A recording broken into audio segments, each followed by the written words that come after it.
নমস্কাৰ, মই প্ৰকান্ত শইকীয়া পাৰিজাত নাৰ্চাৰী যোৰহাটৰ সেই বিশেষ এটা ভিডিঅ' লৈ আপোনালোকৰ ওচৰলৈ আহিছোঁ। আজি আমি যিটো বিষয় বাছি লৈছোঁ সেইটো হ'ল পুখুৰীৰ পাৰ খহা কেনেকৈ ৰোধ কৰিব, আপুনি কেনেকৈ নাইকিয়া কৰিব। আমাৰ ইতিমধ্যে দেখিছে আপোনালোকে এটা পুৰণা পুখুৰী আছে, বহুত বছৰৰ পৰা আমি আজি 30-35 বছৰ আগতে পুখুৰীটো খন্দা। তো পাৰটো তাৰ বিভিন্ন কাৰণে খহি গৈছিল আৰু সেইটো সাধাৰণতে খুব সাধাৰণ সমস্যা, প্ৰায় মানুহৰ এইটো হোৱা দেখা যায় বা বহুতৰ ক্ষেত্ৰত বহুত বেছি খৰচো বহুত বেছি হৈ গুচি যায়। তো আজি আমি যিটো কথা পাতিম সেইটো হ'ল ল' কষ্টত আপুনি কেনেকৈ পুখুৰী পাৰটো বান্ধিব পাৰিব, তাৰ এটা উপায় যিটো আমি অৱলম্বন কৰিলোঁ আৰু ভাল ফল পালোঁ। এতিয়া হওক আমি দেখুওৱা যাব আমাৰ পুখুৰী পাৰটো কেনেকৈ খহি গৈছে, এটা ছাইড, বাকী আনটো ছাইড আমি ইতিমধ্যে বান্ধি পেলালোঁ, কিন্তু এটা ছাইড কেনেকৈ খহি গৈছে আপুনি চাওক।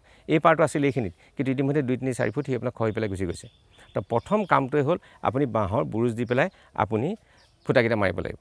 খালি মাৰোঁতে এটা কথা মন কৰিব যাতে সি এটা 45 ডিগ্ৰী এংগুলত থাকে, অন্ততঃ ভিতৰৰ ফালে যাতে আপোনাৰ খুটাটো যাতে মূৰটো আপোনাৰ গাৰ ফালে থাকে, ভিতৰৰ ফালে থাকে, পুখুৰী পাৰৰ ফালে থাকে।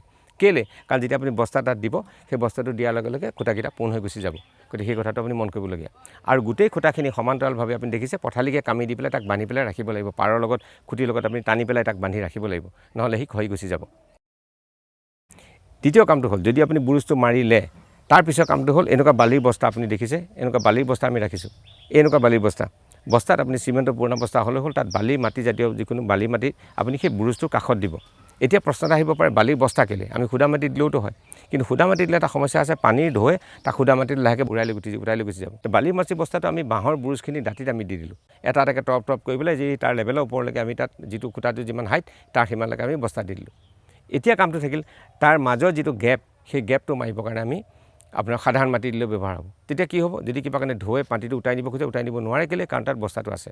কিন্তু তাতে এটা সমস্যা আছে, যদি আমি সেই ধৰণে বস্তুটো ৰাখি দিওঁ তেনেহ'লে আল্টিমেটলি কিন্তু পুখুৰীটোৱে কেতিয়াবা সেই পাৰটো আকৌ খহাই ল'ব পাৰে। বৰষুণৰ পানীত যেতিয়া বৰষুণ পানী বাঢ়ি গুচি যাব বাৰিষা, তেতিয়া লাহে লাহে পানী বাঢ়ি যোৱাৰ লগে লগে সমস্যা আহিব পাৰে। তেতিয়া আমি কি কৰিম, তাৰ ওপৰত আমি কিছুমান এনেকুৱা গছ লগাম যাৰ শিপাটো চাউলীয়া শিপা, মানে আপুনি ধৰিব পাৰিছে তাত টেপ ৰূপ নাই, গহন শিপা থকা গছ, সুবিধা হয় বেছি। মই কোৱা নাই বেলেগ গছ লগাব নোৱাৰি, কিন্তু আমি যিটো লগাইছোঁ সেইটো কাৰণে মই আপোনাক ক'ব গৈছোঁ, আমি তাত এৰেকা পাম লগাইছোঁ। এৰেকা পামৰ শিপাবোৰ কেনেকুৱা, চাউলীয়া শিপা, মানে ঘন শিপা থাকে, নাৰিকলৰ নিচিনা শিপা থাকে, আৰু সেই শিপা পেলাই মাটিৰ পাৰটো খুব সুন্দৰকৈ ধৰি ৰাখে। আচ্ছা, এতিয়া আমি দেখুৱাইছোঁ যে এৰেকা পামটো আমি লগালোঁ তাৰ দাঁতিত। ইতিমধ্যে এই পাৰটো মই কৈছোঁ ইতিমধ্যে 8-10 ফুট আমাৰ খহি গৈছিলে, আমি লগালোঁ আৰু বালি প্ৰথমতে বস্তা দিলোঁ, বস্তাৰ পিছত মাটি দিলোঁ, দিয়াৰ পিছত পুলিটো আমি পাৰত লগাই দিলোঁ। ই কেলৈ পুলিটো আপোনাৰ শিপাটোৱে খামুচ মাৰি ধৰে, আৰু ইতিমধ্যে পুখুৰীটো পাৰটো লগাই দিয়াৰ লগে লগে পুখুৰীটো সৌন্দৰ্য বৰ্ধনো হৈ গুচি গ'ল, আৰু দ্বিতীয়তে ই খুব কম খৰচত আপোনাৰ পাৰটো আপোনাৰ ধৰি ৰাখিলে। কাৰণ শিপাটোৱে যদি ধৰি ৰাখে, সেই বণ্ডিংটো যদি থাকে, তেনেহ'লে কেতিয়াও আপোনাৰ পাৰটো খহি নাযায়। সেইধৰণে আমি 8-10 ফুটৰ এটা পাৰ আমি সুন্দৰকৈ বান্ধিব পাৰিছোঁ, আমি দেখিছোঁ। ইয়াৰ পৰা আমি যথেষ্ট উপকৃত হৈছোঁ, আৰু মই ভাবোঁ যদি আপুনি ঘৰুৱাকৈ এইটো ব্যৱস্থা লয় তেনেহ'লে আপোনাৰ পাৰটো আপুনি বান্ধি ৰাখিব পাৰিব। আজিৰ বাবে ইমানেই।